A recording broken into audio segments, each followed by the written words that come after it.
Hello guys, dito tayo ngayon sa Burger King. Kukunin yung order through online to in order. Okay. Ayan yung hospital dito na maliit. Na-renovate na itong gumanda yung pwesto nila.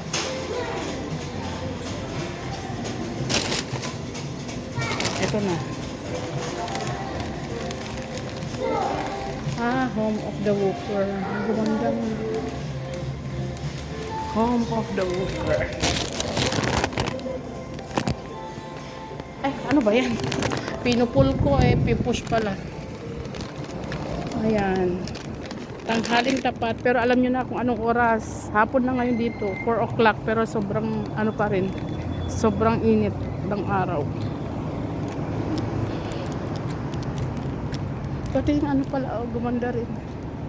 Yung tawag dito. Hindi ko anong tawag dyan. Basta yung pangalan.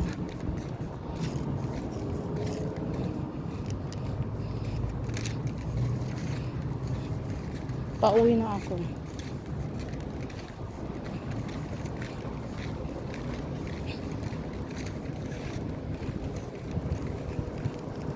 Ito naman ang bilihan ng mga appliances. Tapos yung mga wire, ganun ba? Meron din ay mga halaman. Saka black soil. Ayan na yung hospital dito na maliit. Pero malaki ang loob niyan, pero yan ang maliit nila. Up and down. Ayan.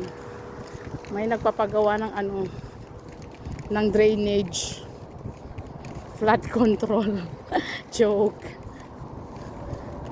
Sinarado nila yung buong daan dito mula hanggang doon. Kopri.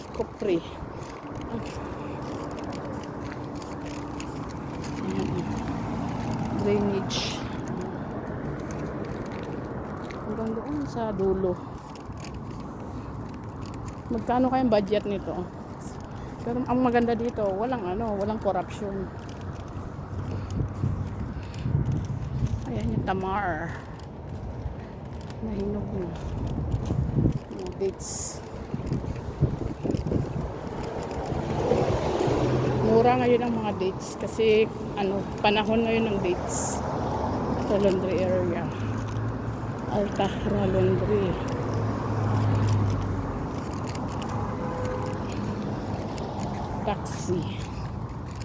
Taxi. Ito, asan na yung embassy na nakikita ko dito? Ewan kaninong embassy. Ay, tawag nito? Republic. Ito yan. Saan na ba yan? Ito, ang ganda ng bahay. Pero alam nyo, sinong may-ari nito? India ang may-ari nito. Siguro milyonaryo sa India. Yan, Nito Sunny ang pangalan. Villa 421. India ang may-ari dyan. Indian pala, Indian. Lumipat sila. Wala na, Dati may nakapaskel dyan na Wala na rin yung flag nila. Lumipat na sila ng pwesto. Old Republic. Republic. Basta may Republic yun.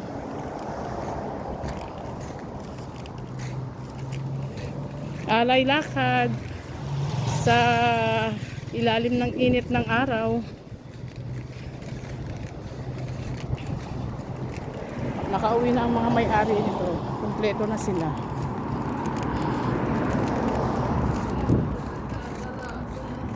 Ang tagal na tong bahay na to. Hanggang ngayon di pa yan natatapos. Nakauwi na ako ng Pilipinas. Hanggang ngayon di pa rin natatapos. Parang nasa 3 taon na ata yan. Ay, malaki naman pala. Sobrang laking, pero ang ganda. Ang ganda ng design, Mansion. Ito naman yung tabi namin. Parang mansion din. Pero mas maganda, mas magandang design? Ito. Simple lang siya, pero ang ganda ng design. Ay, inshallah, kailan tayo magkaroon ng ganito. Pinaparenta flat for rent. Ang ganda, type ko yung design niya. Ito.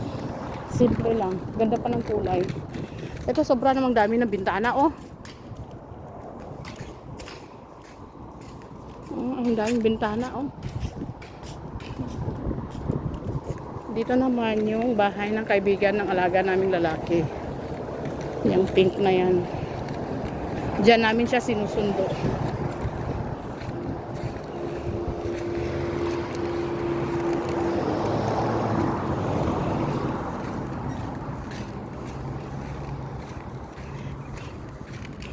Bagalan lang natin ang ating paglalakad para hindi tayo mapagod agad.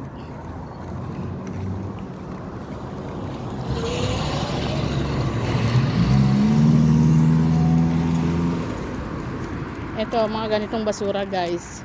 Every bahay yan sa labas, merong tigdalawa.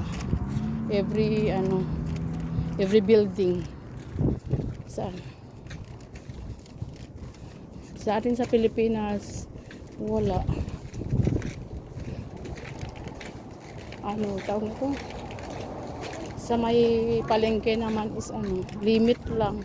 Tingnan mo, ayan. May dalawa doon, tapos yung sa amin dalawa.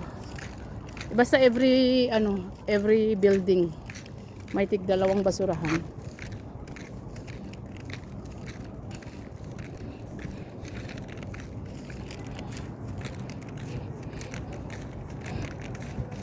Wala pa ata sila kumari. Anong oras na?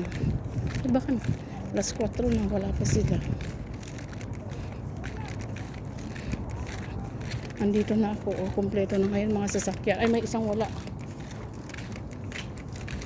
Hanggang doon.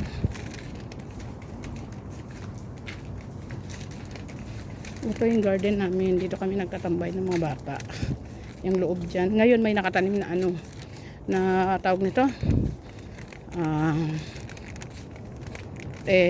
Kamatis, tapos bell pepper, at saka talong. Yan ang tawag nito. Parang laruan nila pag taglamig. Laruan ng matatanda. Kahit wala silang makukuha. Meron naman pero konti-konti lang. Mas marami po yung gastos nila kaysa na harvest nila. Hindi lang sa bahay.